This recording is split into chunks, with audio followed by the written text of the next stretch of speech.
Hello dear students, today I am going to teach you chapter 2 consumer equilibrium and demand, that is the second chapter. First of all, we understand what is the meaning of utility. So it is the amount of satisfaction which a consumer derives from the consumption of commodity. In other words, want satisfying power of a commodity is called utility. It means the utility word is just related to a satisfaction of a customer. It means whatever consumer consume a particular commodity, its main motive is only a satisfaction of their demands. So in other words want satisfying power of a commodity is called utility. It means कि जो भी हमने सामान use किया है और हम उस सामान से सेटिस्फाइड है, हम उससे यूटिलिटी कहते हैं. Fine. Then definition is utility is the ability of a good to satisfy want. Utility is the ability. Utility what is utility? Utility is the ability. We are able to consume a particular commodity and satisfied to consume a particular commodity. It means कि we first we consume, first we buy product, then we consume a particular product and afterwards we satisfied. So it is called utility. तो जो भी हम अपनी needs, हमारे goods से हम satisfied होते हैं, हम उससे utility कहते हैं. We have two concept which are mention below. First is total utility. There is a two concept of utility. First is total utility, it means TU, and second is marginal utility, that is MU. So total utility TU, total satisfaction obtained by a consumer by consuming given quantity of a particular commodity. So total commodity, it means we use whole product consumed at a time and we satisfied of a particular production. आखिर हम कोई भी commodity लेते हैं, हमने उसको पूरा utilise किया है, पर्टिकुलर क्वांटिटी में यूज़ किया है और हम उससे सेटिस्फैक्शन है, that is called total utility. And formula is TU is equal to MU1 plus MU2 plus MU3 so on. So TU equal to sigma MU. That is the formula of total utility. Then second, marginal utility. It refers to additional utility on account of the consumption of additional unit of a commodity. जब हम particular quantity में हमने product use किया, हम उसे satisfied हुए, then हम उसके अलावा एडिशनल प्रोडक्ट का कंजप्शन कर रहे हैं, हम उसे मार्जिनल यूटिलिटी कहते हैं. That is a extra or that is additional use of a particular consumption of a particular commodity, that is called the marginal utility. Thus formula is MU equal to TUN minus TUN minus 1. So then second topic is law of diminishing marginal utility. क्या reason है marginal utility down होती है? diminishing is down. So psychology, intensity of desire for a commodity tends to decrease as more and more units of a commodity are consumed. So when we use a particular commodity again and again, more and more, so we always see if a particular product you use again and again and again and again, so you the desire of purchase of a particular commodity or a desire to use a particular commodity is less day by day. अगर हम कोई भी product बार बार use करते हैं तो हम उस product को यूज़ करने के लिए जो हमारी इच्छा है वो कम होती जाती है. Accordingly that is a psychologically reflection of a human nature.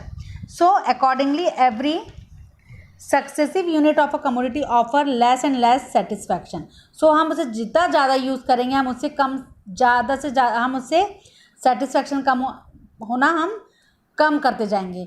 So you all use different kinds of product, like example in mobile phone, and today you are very young generation, people like to use different kinds of mobile phones.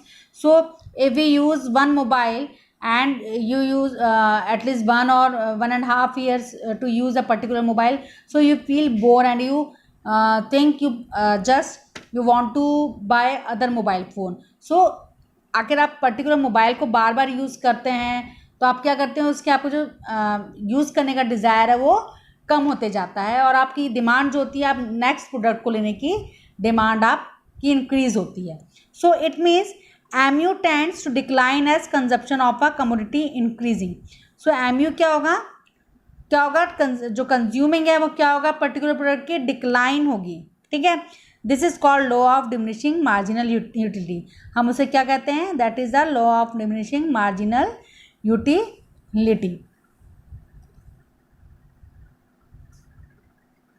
So reason for the application of the law. तो हम क्या reason है, हम क्यों पढ़ रहे हैं. तो first is wants are unlimited but every want can be satiable at a particular point after the continuous consumption of units of commodity. हमारी अनलिमिटेड वॉन्ट्स हैं, हम अपने हर वॉन्ट्स को फुलफिल करना चाहते हैं, बट एट अ टाइम हम particular product को यूज़ करते करते हम बोर होने लगते हैं, या हमारी डिज़ायर ख़त्म होने लग जाती है क्योंकि हम उस पर्टिकुलर प्रोडक्ट का कंटिन्यूसली कंजप्शन करते हैं. Then second is goods are imperfect substitutes to each other and have goods are consume in a fix proportion. So I just gave you example of a mobile phone. You know that if you use Samsung and you have other option like nowadays Realme is very popular. So you have option of to buy Realme phone. So it means you have a substitute of other company product.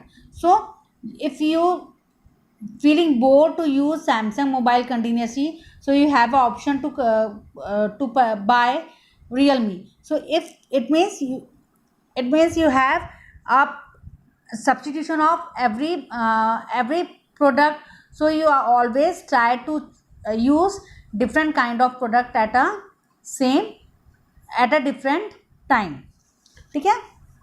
Then explanation of the law of diminishing marginal utility, that is units of chapati 1 2 3 4 5 and marginal utility is 6 4 2 0 minus 2. If it means you sit to eat food and at a time you eat 6 chapati, then and you feel you're hungry, आपकी भूख मिट गई है. So you don't desire to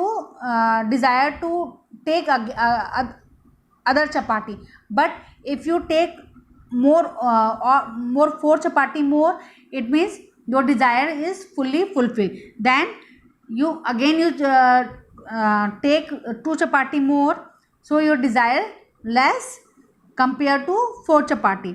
And if you fulfill your satisfied, it means आपका पेट पूरा भर गया है, तो फिर आप चपाटी नहीं लेते हो. और इट मीन्स आपका जो सेटिस्फैक्शन है वो किस रेशियो में गया है, दैट इज़ 0.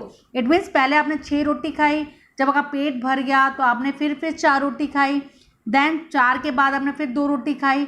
तो क्या हो रहा है यहाँ पे, आपकी जो सेटिस्फैक्शंस हैं पर्टिकुलर कमोडिटी की, पर्टिकुलर चपाटी की, वो क्या हो रही है, डिक्रीज़ हो रही है. और 0 के बाद आपके पेट में जगह ही नहीं है कि आप रोटी खाएं. तो क्या हो रहा है यहाँ पे, आपके जो भी आपकी सेटिस्फैक्शन, आप जो भी पर्टिकुलर जो चपाटी आप खा रहे हो, चपाटी कब तक आप चपाटी खाओगे, जब तक आपका पेट नहीं भरेगा. जैसे ही आपका पेट भर जाएगा तो आपका जो डिज़ायर ऑफ सेटिस्फैक्शन है वो किस उस रेशियो में जाएगा, दैट इज़ 0. और 0 के बाद दैन इज़ -2 मीन्स अब आपकी टोटली भूख मिट गई है, आप अब रोटी नहीं खा सकते. Fine. Then is a law of diminishing means आपका जो यूटिलिटी, जो सेटिस्फैक्शन ऑफ यूटिलिटी है वो क्या हो रहा है, डाउन होते जा रहा है. That in I will explain in graph. That is a marginal utility, that is a Y sector में है, that is a commodity next. So first than commodities, माना कि मेरी चपाटी है 1 2 3 4 एंड 5 एंड वाई रेशियो में कितना था पहले 2 4 6 और 8। तो फर्स्ट हमने कितनी रोटी खाई 6, देन फिर हमने कितनी खाई 4, देन 2, देन 0 और देन -2। तो हमारा जो मार्जिनल यूटिलिटी क्या हो रहा है डिमिनिशिंग मीन्स डाउन स्लोप में जा रहा है, और मैक्सिमम 4 यूटिलिटी में मीन्स क्या है हमारी जो नीड है वो फुल्ली सेटिस्फाइड हुई है।